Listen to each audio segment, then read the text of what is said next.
All right, today we're diving into a really powerful but super simple idea from the world of psychology. And trust me, this one can completely change how you connect with, well, pretty much everyone. Let's jump right in. This is the heart of it all. It comes from a psychologist named Carl Rogers, and it's just so profound. We're going to unpack exactly what he meant by this, and more importantly, how you can actually use it in your own life. So, who was this Carl Rogers guy? Well, he was one of the pioneers of what's called the humanistic approach to psychology.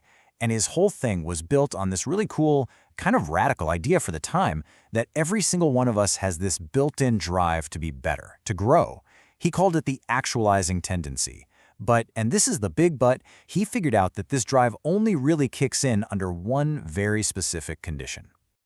And that's the big question, isn't it? I mean, it's easy to nod along and say, yeah, that sounds nice, but how do we actually do it? How do you create that feeling for someone else, that feeling of being totally accepted so they have the space to grow? Luckily for us, Rogers laid out a beautifully simple roadmap.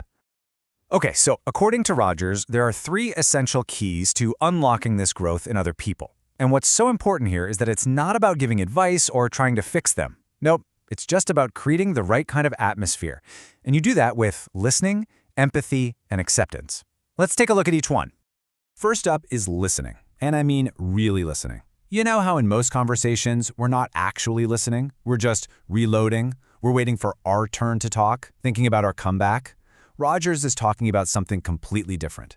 It's about quieting your own brain and just trying to understand what it's like in their world with zero judgment. And you know what? When you listen like that, it naturally leads to the second key, which is empathy. This is more than just hearing their words. It's about trying to get a sense of what they're feeling. And look, you don't even have to agree with them. The goal is just to try and see the world from their point of view, just for a second. That alone is such a powerful way to say, hey, I'm here with you. And all of that builds up to the third and honestly the most important key, acceptance. Rogers had a fancy term for it, unconditional positive regard, but it really just means valuing someone for exactly who they are, right now. Flaws, mess-ups, all of it. It's about letting go of that urge to fix or change them. When you do that, you're sending this message that says, you are okay as you are. And that, right there, is what frees them up to actually grow. Now, just think about it for a second. When someone actually gives you these 3 gifts, when they really listen, when they show empathy, and they just accept you, the effect is huge. It's absolutely transformative. It changes everything about that moment. I mean, the difference is just night and day, right? When you feel judged, you immediately clam up. You feel unsafe, you get defensive, your confidence just tanks. Growth? No way.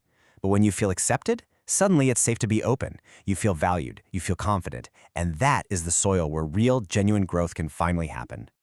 And it's really the bottom line here. From a brain science perspective, that feeling of safety and confidence isn't just a nice to have, it's absolutely essential. It literally pulls us out of a defensive fight or flight mode and puts us in a place where we can actually think clearly and reflect on things. Like Rogers said, you just have to create the safety and people will find their own way forward. Okay, so we've gone through a lot here.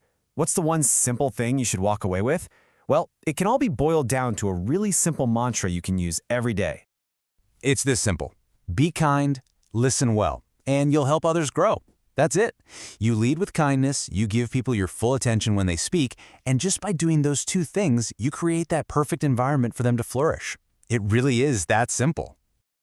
So I want to leave you with a question to think about. As you go about your day today, who is one person you can give this gift to? It could be a coworker, a friend, your partner. Who is one person you can really truly listen to today? Just one person you can help feel completely and totally accepted.